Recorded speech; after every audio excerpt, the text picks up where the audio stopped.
I call Lewis Wall. Tēnā koe te mangai o te whare.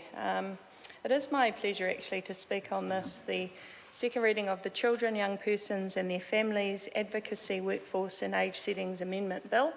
And I would like to acknowledge all members of the Social Services Select Committee who have had to hear submissions.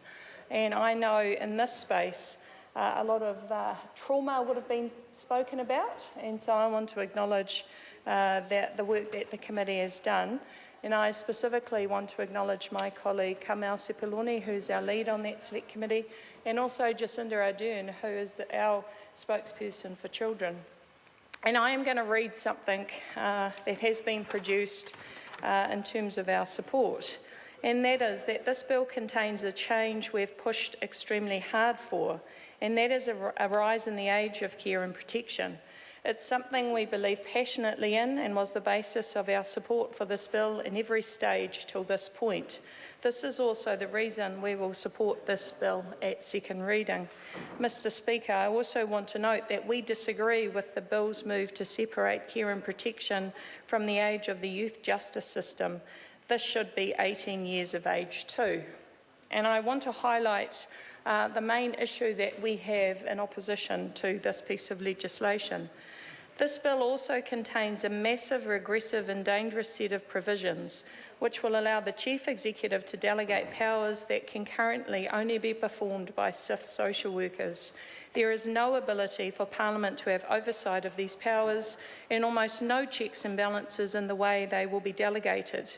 We cannot support this provision when it could allow any professionals at the whim of the Chief Executive to hold powers like the removal of children. For our support of this bill to continue, we will be seeking significant changes to these provisions at committee stages. So I read that because I want that noted for the record. I want to highlight from the commentary that the Select Committee produced in regard to this bill that the aims are to achieve a child-centred system. So I thought it was really important that we define what child-centred is. And child-centred is actually an application within the field of child development. And what it does is allows the child to make their own choices, to establish their own ideas towards promoting competent communication and learning. And it's also a concept that allows more freedom to the child, giving them the ability to use their own individual approaches, to explore their interests and ask their own questions. And so I think if we're going to say that this legislation is all about a child-centred system, that we understand what that means, because it's about promoting a child's personal qualities, a child's needs and best interests, their care, support and well-being, and how they attach to caring adults and what impacts on their ability to grow and develop into caring adults. And so when I was looking at definitions of child-centred approach, I found on a website, and it's practicecentre.cyf.govt.nz, under a heading Child-Centred Perspective, and this is what it says, and I quote, "requires that we become familiar with adoption outcome research that helps us to understand children and their needs so that we can work in their best interests." So under child-centred perspective on the SIF website, it promotes adoption outcomes. So what does that naturally assume? That we assume that removing children from their families is the best approach. I find that really bizarre. So I then looked at adoption, where it came from, when did we start using it, and it actually was formerly used in the early 1900s, and it's used generally when children were born out of wedlock, when families could not take care of their children. So the origins of adoption were to protect the child from growing up with a stigma due to the circumstances of their birth, and then we also realised that it was about protecting the mother and the birth family from the stigma. So that's where the history of adoption comes from. And so what we know about adoption research is that it creates emotional and psychological problems for the child. We know that children experience a sense of abandonment and cope by either clinging on to people and relationships in an unconscious attempt to prevent others from abandoning them.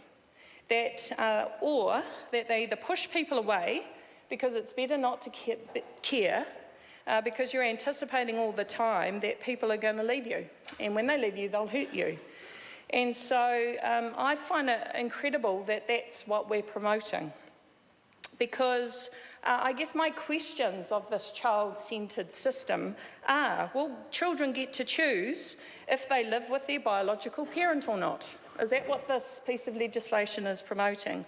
Will they live with and be raised by their biological parent? Whether they will know who their family are, whether they will receive their medical history, and what they will be able to decide. So I'm presuming, given we're creating this child-centred system, that we're going to actually ask children.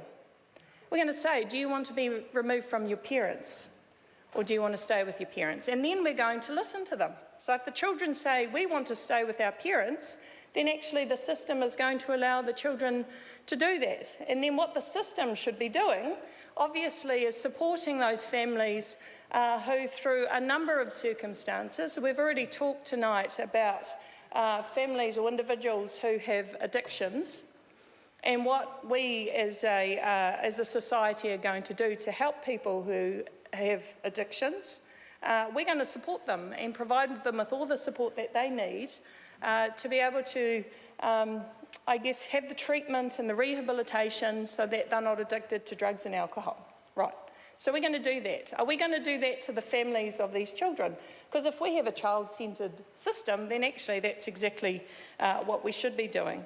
And so I kind of find it incredibly interesting when we talk about child-centred systems that we haven't defined what they mean and been explicit in confirming that whatever children say they want, we are going to actually be able to meet their needs.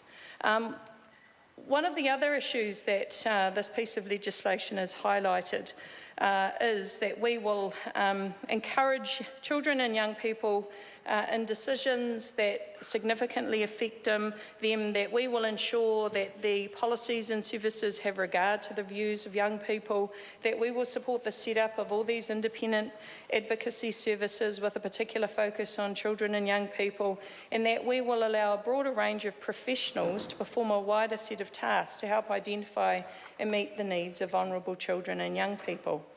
Well, I think therein lies some of the issues that we have about this piece of legislation, because it says a whole lot about the needs and aspirations and the voices of young people.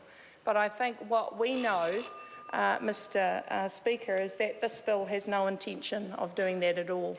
I think that the government has signalled that kinship care is a problem, rather than supporting families to build resilience so that they're in the best possible position to meet the needs and aspirations of their children. The solution that the government is proposing is just to rip those children out of their families and give them to somebody else so that they don't have to worry about the needs of the families that these children come from. I'd like to quote from Associate Professor Mike O'Brien, who's the Child Poverty Action Group Social Security spokesperson. And he said, within the context of this bill, the bill will only be effective if it is well-resourced and if there is a commitment to providing the best possible opportunities for all children.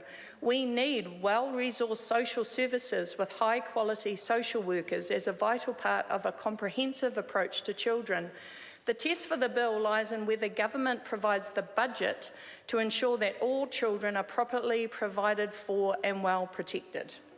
Because at the end of the day, if we're not going to do that, if we're not going to provide the resources that not only the children need to thrive, but the families from which those children come from, because they don't have a random relationship with those families. They have a concrete relationship with those families. But if the solution is to take children out of their families so they have no ongoing relationship with the child, as adoption research has proven, actually it's not in the best interest of children. Kia ora.